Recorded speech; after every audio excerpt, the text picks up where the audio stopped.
Boa noite, minha gente linda. Hoje nós estamos com música de fundo. Meus vizinhos estão com a casa cheia hoje, estão fazendo uma festa, numa alegria. Estão jogando, como é que chama? Karaokê. Estão cantando até. Se vocês ouvirem aí, são os meus vizinhos aqui de frente. Então, gente, estou trazendo com muito carinho uma passagem do nosso Senhor Jesus Cristo, que eu prometi quando eu fiz aquele trecho Menina, levanta-te. É a passagem chamada A Mulher Hemorrágica. Ela está no Evangelho de Lucas, no capítulo 8, do versículo 43 ao 48. Deixa eu explicar o que eu expliquei quando fiz o trecho da Menina Levanta-te. Essa passagem, ela está inserida no meio da passagem da menina, a filha de Jairo, a Menina Levanta-te. Então, é Jesus no meio da multidão, Jairo aproxima dele. Jairo era um príncipe da sinagoga, que aproxima dele e pede para curar a filha dele de 12 anos, que estava moribunda, já estava quase à morte. Ali no meio daquela multidão, ouvindo a aflição de Jairo, né? Aquele pai desesperado, que ele tinha uma única filha e ela estava à morte. E aquele homem importante da sinagoga chamou atenção. Então a multidão lotou em volta de Jesus. O que será que Jesus vai fazer, né, com essa menina à morte? Então, esse trecho da mulher hemorrágica está nesse momento em que Jairo está explicando para ele que era a única filha de 12 anos, que ele curasse ela, por favor. Ele implora a Jesus. E nesse momento aproxima essa mulher. O que é a mulher hemorrágica? Essa mulher, ela tinha uma hemorragia que não estancava de jeito nenhum esse corrimento de sangue. Já havia 12 anos. E ela, então, desesperada, ela vai para procurar Jesus. E ela encontra essa multidão em torno de Jesus e de Jairo nessa questão da menina, que Jesus iria atender o pedido de Jairo. Ela se encolhe ali no meio da multidão para poder falar com Jesus, contar para ele o que ela estava passando. Então essa mulher, é lógico, já devia ter uma fraqueza muito grande de tanto perder sangue, né? Evidentemente, ela devia ter uma anemia. Lucas não fala nisso, né? E nem outros evangelistas e nenhum autor espiritual, mas a gente deduz uma hemorragia sem parar durante 12 anos. Imagina a fraqueza dessa mulher. Outro ponto que a gente quer comentar antes de entrar aqui no versículo 43 é que naquela época a mulher não tinha muito essa liberdade em público. Ainda é, né, gente, lá naqueles lados lá do Oriente. Ainda é, na Arábia, mesmo na Palestina, a mulher ela tem que estar sempre calada, ela não pode fazer essa demonstração. E ali naquele meio é lógico que a maioria era tudo homem que estava ali em volta. Os discípulos de Jesus, os apóstolos e todos aqueles que ali cercavam, conhecidos de Jairo lá da sinagoga, eram todos homens. Imagina a situação dela, que poderia até ser chamada a atenção de que não podia estar ali no meio da rua, se expondo daquele jeito. É aquele meio bem machista mesmo, né? Então, ela se aperta. Eu fico imaginando ela entrando no meio daqueles homens, até assim por baixo, né? Algum lugar vago ali que ela encontrou, e ela encontra solução. Vamos ver o que o Lucas veio dizer pra gente. Aqui o título é A Mulher que tinha um fluxo de sangue. esse fluxo era constante. E uma mulher, ele estava atendendo Jairo, ouvindo Jairo contar que a filha estava moribunda. E uma mulher que tinha um fluxo de sangue havia 12 anos e gastara com os médicos todos os seus haveres e por nenhum pudera ser curada. Ou seja, nenhum haver, nenhum dinheiro, nenhum bem que ela tinha, ela podia ser curada. Ninguém. Isso aqui quer dizer que ela já havia procurado médicos, né, os alquimistas da época, as pessoas entendidas em ervas, chás, muito usada naquela época, não curava aquele fluxo de sangue dela. Então ela se aproxima e se vê impossibilitada. Como que ela ia fazer no meio daquela multidão e a maioria de homens para chegar até Jesus? Chegando por detrás dele, de trás de Jesus, tocou na orla do seu vestido, aquelas túnicas compridas que os homens judeus usavam e ainda usam, né? Muitos ainda usam. Ela toca na bainha, então por isso que eu fico imaginando que ela entrou por baixo, até mesmo no meio das pernas ali daquela multidão. Ela toca na bainha e logo estancou o fluxo de sangue. Ela toca na bainha, o sangue para de escorrer. Olha só, né? Só dela tocar. Jesus nem sabia que aquela mulher estava ali, ou sabia, não sei. Mas aqui, mais adiante, ele vai dizer que não sabia. E disse Jesus: quem é que me tocou? Ele faz a pergunta no meio da multidão e todos ficam, né, se entreolhando e uns para os outros. O que será que está acontecendo? Por que Jesus está perguntando quem que tocou nele? Jesus estava ali para curar. Jesus estava ali para ensinar, para pregar. O que será que Jesus quer dizer com quem me tocou?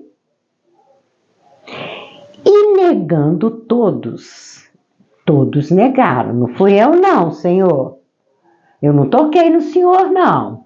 Não fui eu que pus a mão no Senhor. Eles acharam ali que Jesus estava achando ruim, né? Ficar tocando nele, pôr na mão nele. Entendeu? Foi eu não. Aí disse Pedro e os que estavam com ele. Eles passaram uma carraspana em Jesus. Mestre, a multidão te aperta e te oprime. E dizes, quem é que me tocou? Que isso, Senhor?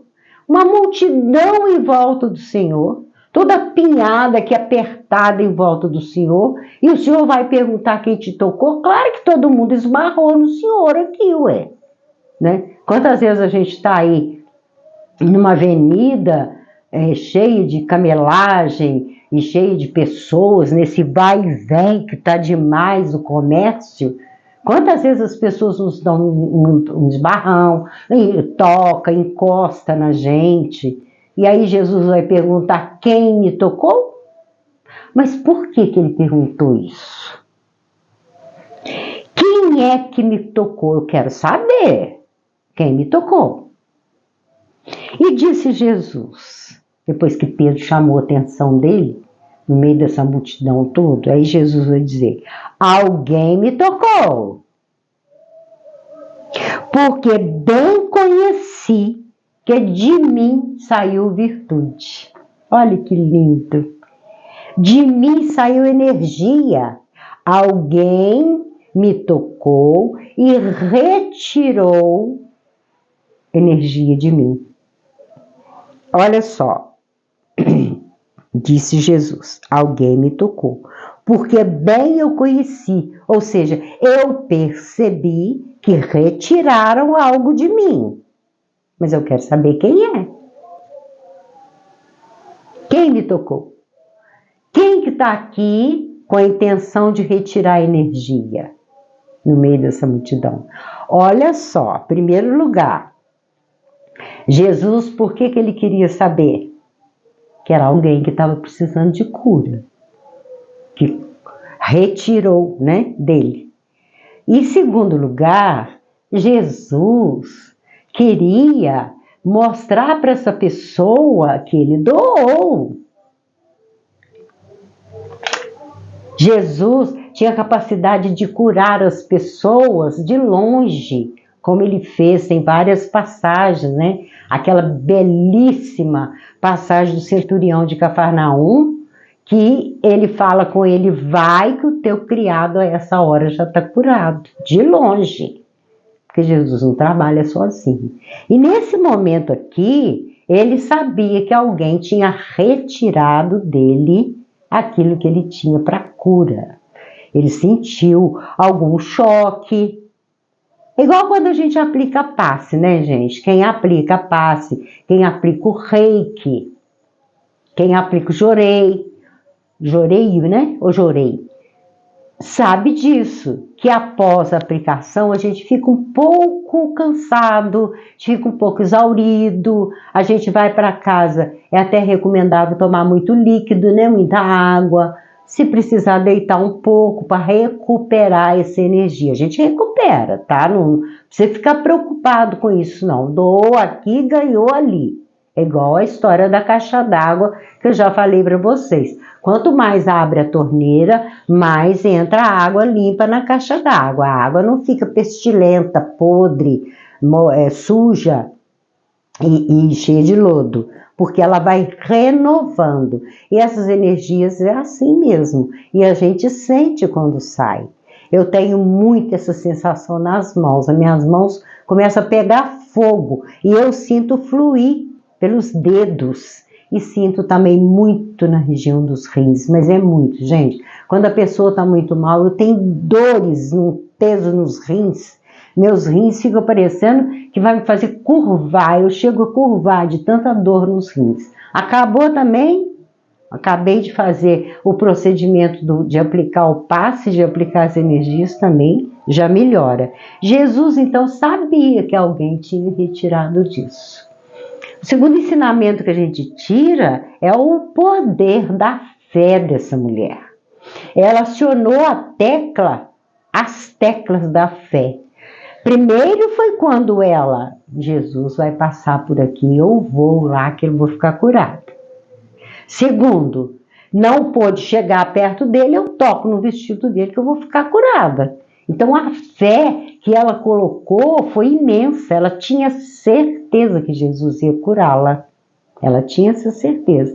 Quer ver que eu queria comentar que aquela multidão que estava em torno dele não estava retirando nada dele. A maioria estava ali de curioso, queria ver o que ele ia fazer com a filha de Jairo, se a menina já estava morta, olha, né, aquele escândalo. Como que será que ele vai agir? Será que ele vai ressuscitar a menina? Será que ele vai atender um príncipe da sinagoga? Logo da sinagoga que vivem maltratando Jesus, queriam apedrejá-lo, queriam jogá-lo do penhasco. Será que ele vai curar a filha de Jairo, um príncipe da sinagoga? Então estava todo mundo ali, mais na curiosidade do que para retirar virtudes de Jesus. Então ele diz para Pedro, eu conheci que de mim saiu virtude. Pedro, fica quieto, eu sei o que eu estou falando. Então, aqui no versículo 47, vendo a mulher que não podia ocultar-se, pronto, me viram aqui, já me descobriram aqui no meu cantinho, né? No meu segredinho. Eu queria que fosse tudo escondidinho para ninguém me descobrir, para ninguém me julgar, de eu estar aqui no meio da rua e no meio desse monte de homem e ainda relatar um fluxo de sangue, porque não sei se vocês sabem, no Velho Testamento, a mulher quando sangrava era tida como imunda. Imunda. Ela não podia entrar no templo. Na Umbanda ainda tem isso. Tem isso. Médium, ficou menstruada, não pode incorporar. Não pode nem vir aqui, fica quieta em casa, não vem não. Ou então se vier, fica sentada lá no último banco, porque tá suja. Olha que coisa louca, gente. Então você imagina, há 2000 anos, essa mulher relatar para ele: Senhor, eu tenho hemorragia, eu tenho um fluxo de sangue, tem 12 anos. Olha como era capaz até deles apedrejarem a ela. Então, vendo a mulher que não podia ocultar-se, agora eu já fui descoberta. O Senhor me denunciou. Eu estou vendo que eu estou aqui ficando curada. Eu fiquei curada. Parou o fluxo de sangue, parou a hemorragia. Aproximou-se tremendo, olha só a tremedeira dela. Ela correu o risco de ser maltratada. Porque, você imagina, uma mulher ficar menstruada uma vez por mês já é considerada imunda. Você imagina uma mulher com 12 anos com esse fluxo de sangue. Perigoso, né? Olha que loucura. Quando eu vejo isso, eu tenho vontade de chorar, gente. Como que era uma coisa assim, maluca, sabe? Outro dia eu vi uma reportagem que na Índia ainda tem isso. Ela não pode dormir no mesmo quarto com o marido, porque ela está suja. É muito julgamento, né? Muita condenação. Então, quando ela viu que não podia ocultar-se, ela aproximou-se tremendo, de medo. Ela teve medo. E também por causa da fraqueza, né, gente? Ela não devia nem aguentar ficar em pé, 12 anos perdendo sangue. E prostrando-se antes dele, ela se abaixou, ela se prostrou diante de Jesus, da grandeza de Jesus, e que ela tinha certeza que tinha ficado curada, porque ela já foi procurar Jesus com essa certeza dentro dela. Prostrando-se ante ele, declarou-lhe, dizendo de todo o povo a causa porque lhe havia tocado. Ela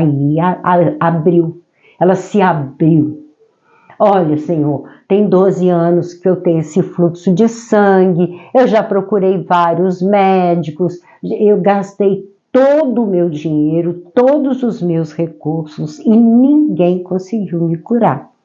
Então, eu vim para tocar no Senhor, para pedir o Senhor, para o Senhor me curar. Então, eu toquei o Senhor e eu logo fiquei sã. Lucas diz assim: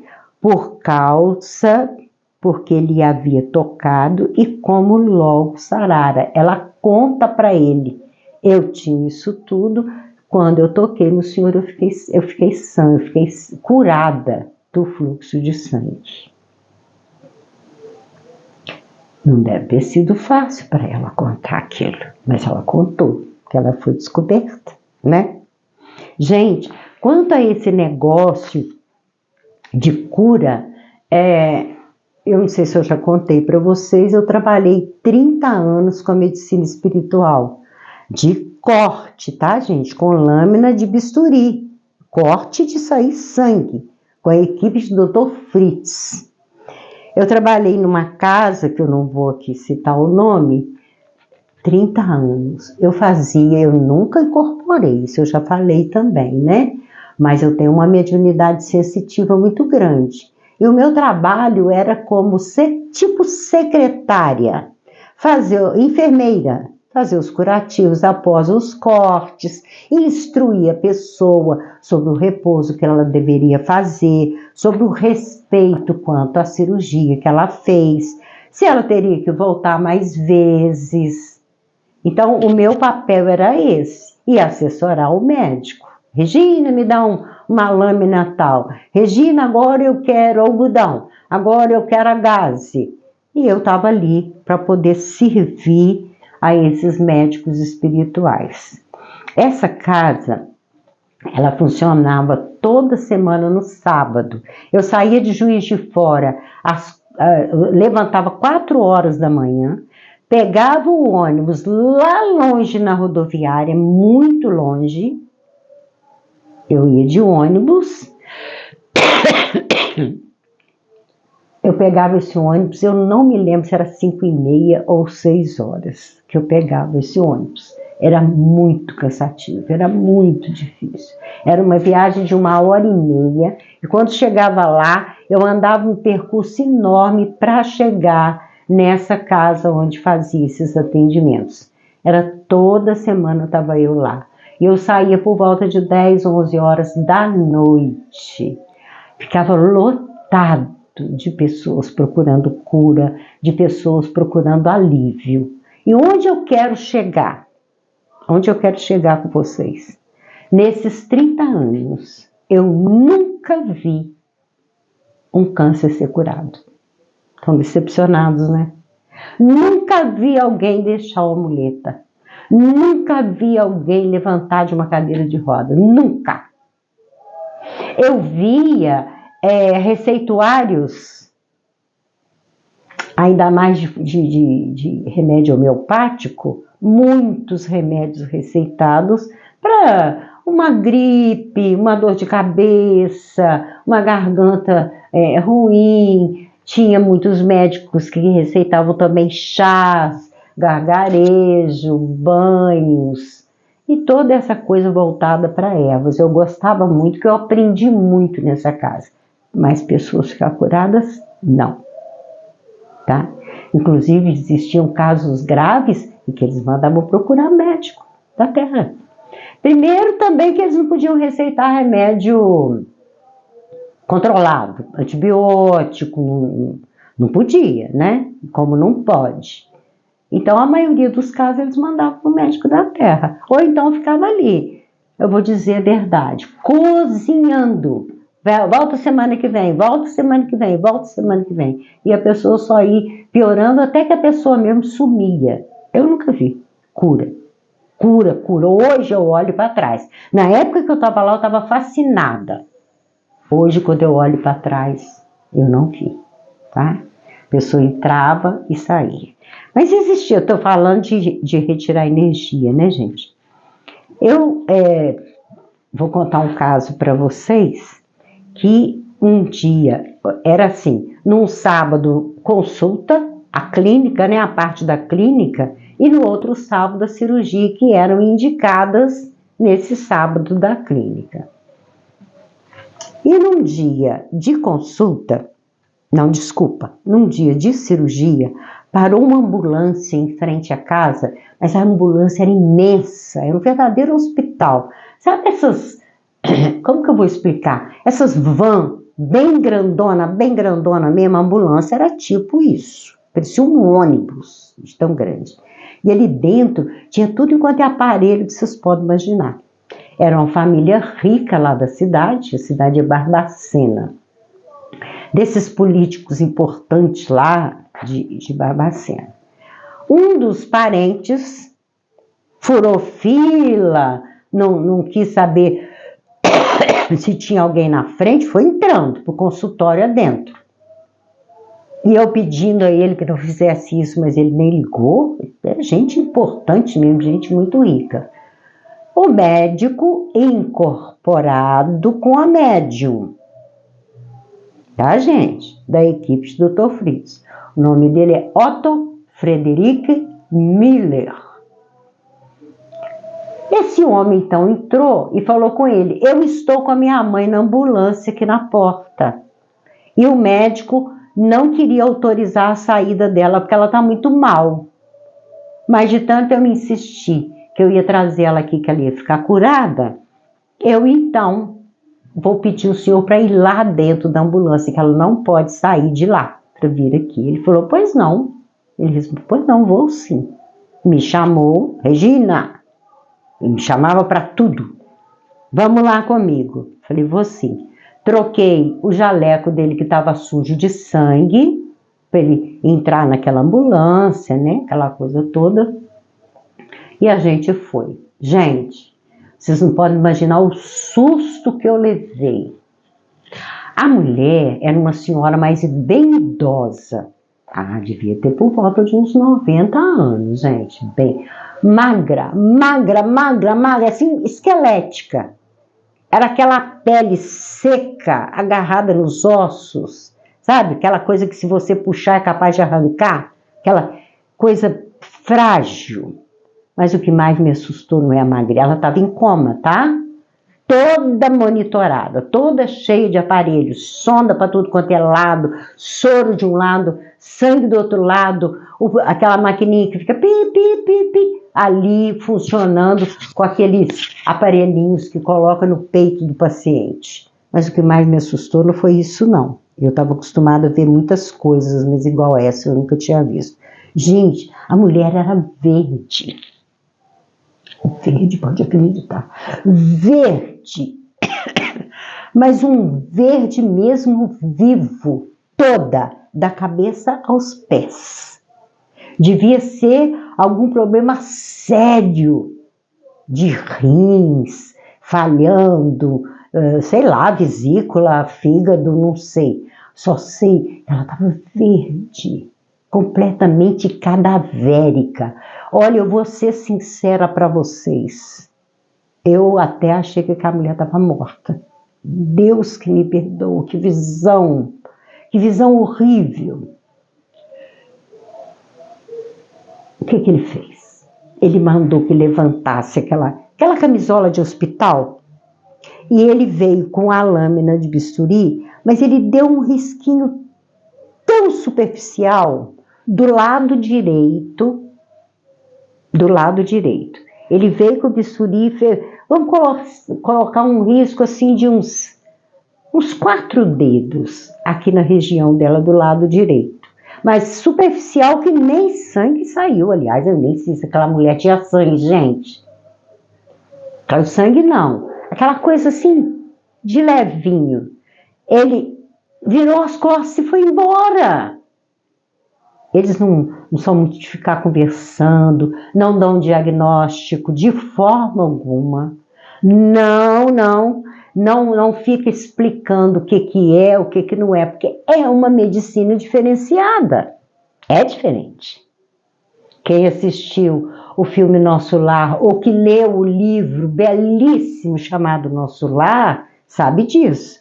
Que André Luiz, médico famoso, sanitarista aqui, né, no Brasil, ele chega lá, ele teve que fazer todo um estudo, que ele chega lá com aquela empáfia dizendo que ele era médico, mas ele teve que estudar a medicina da alma, a medicina desse outro nosso corpo que é o perispírito, que é o corpo espiritual.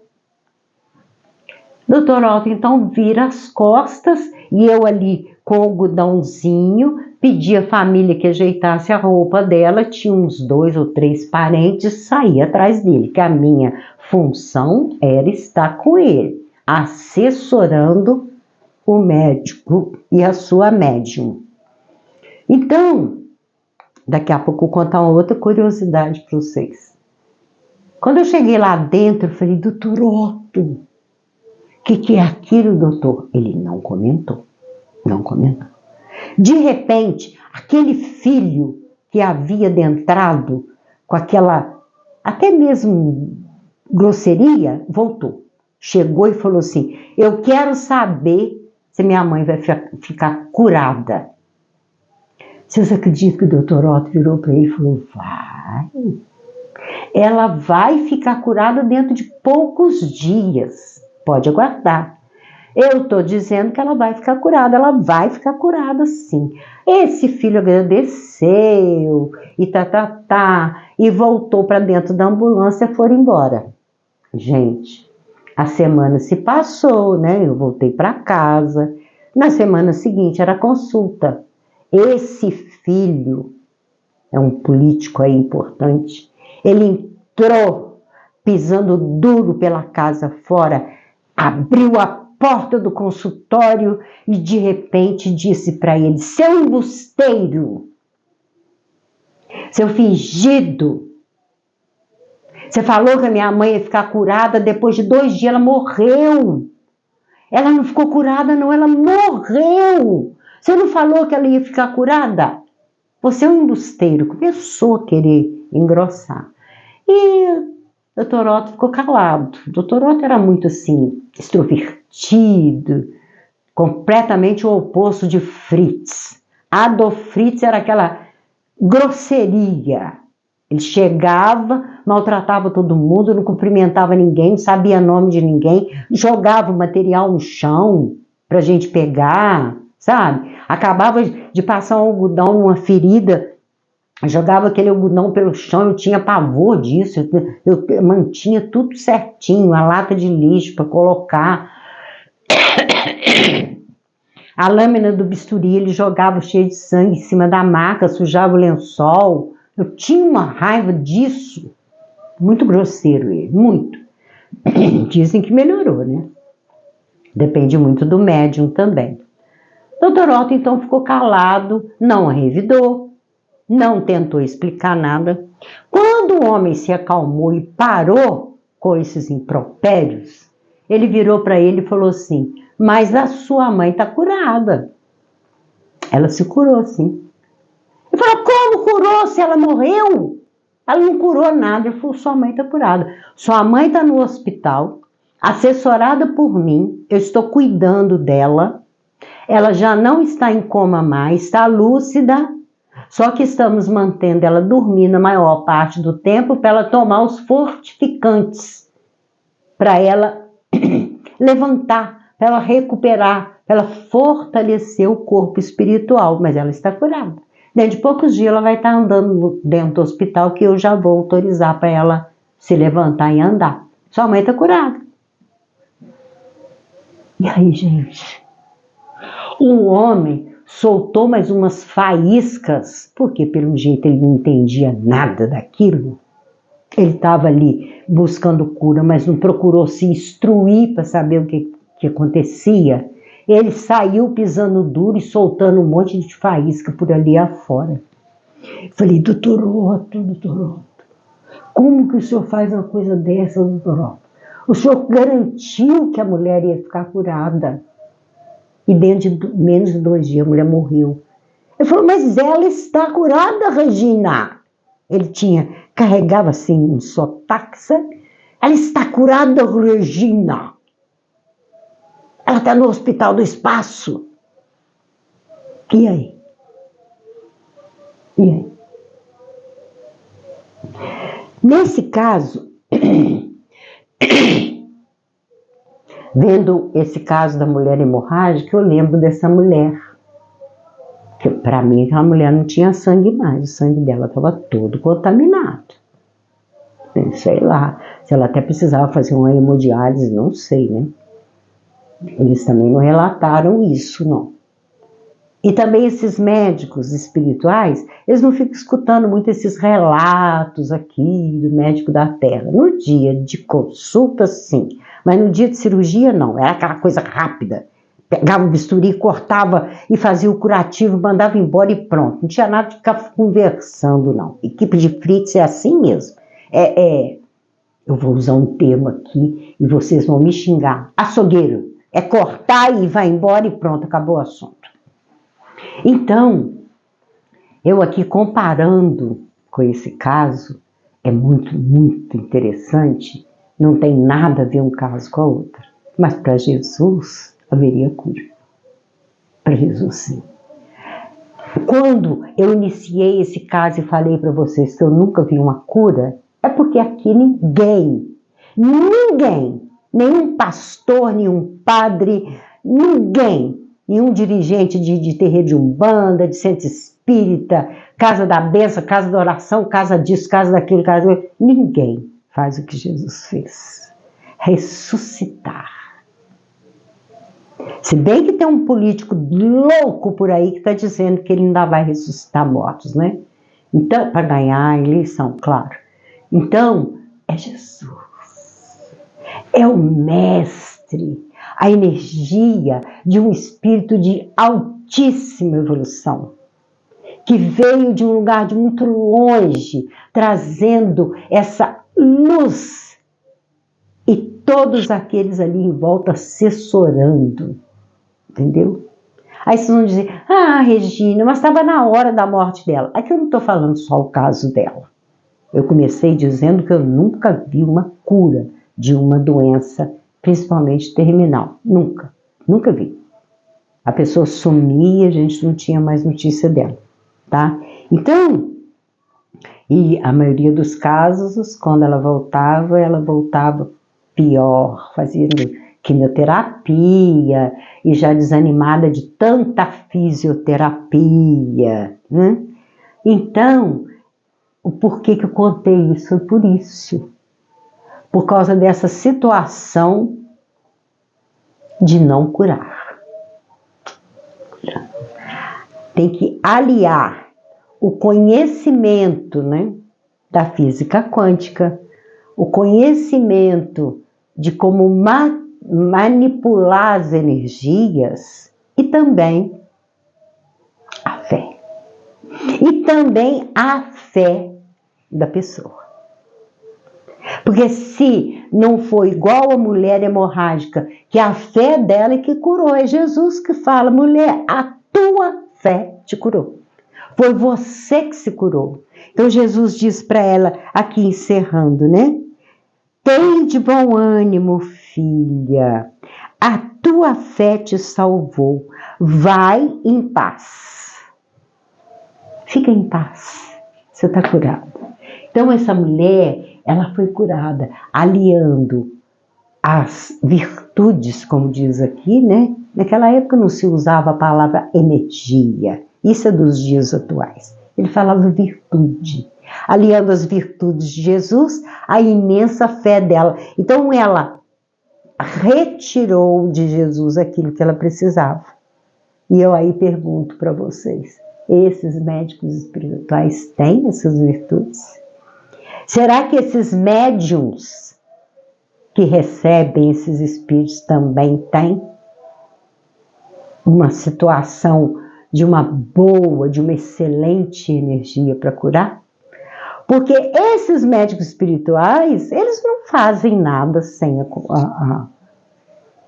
a presença e a retirada daquilo que o médium tem, que é o ectoplasma. Não faz. Não faz. Eles vêm aqui e retiram de nós. É só um repasse de energia.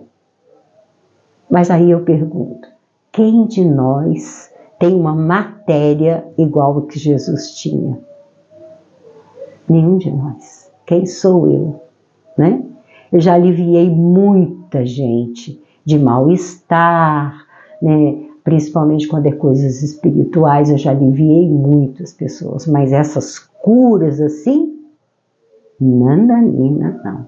A gente vê essas igrejas lotadas de gente aí, vai lá entrevistar essas pessoas para ver se são curadas. É um desejo de ser curado, mas não tem a fé necessária e também não conta com esses pastores terem fé, porque aí já entra a questão do dinheiro, né? E tudo aquilo que é comprado, tudo aquilo que é pago, não tem muito valor, não. Tá bom?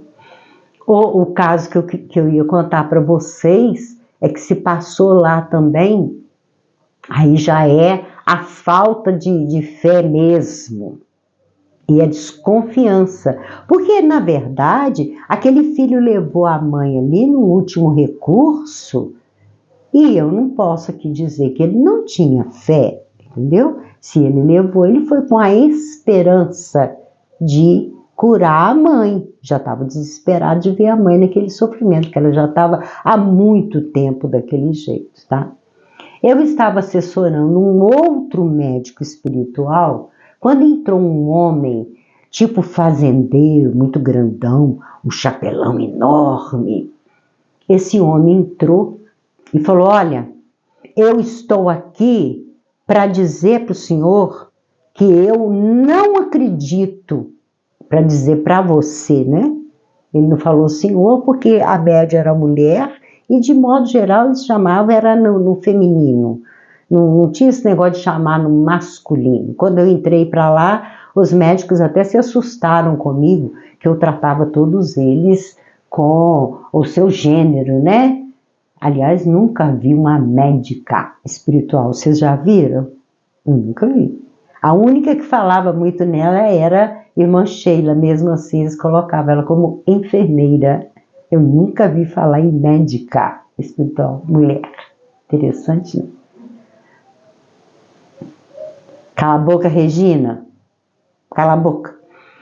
Então, o homem entrou, sentou e virou para a médium e falou assim: eu vou dizer uma coisa, eu não acredito em nada disso aqui. Não acredito. E tem mais. Não entro em centro espírita. Eu não acredito em nenhum fenômeno e também não entro em centro espírita. Eu falei, uai, o senhor está fazendo aqui o quê?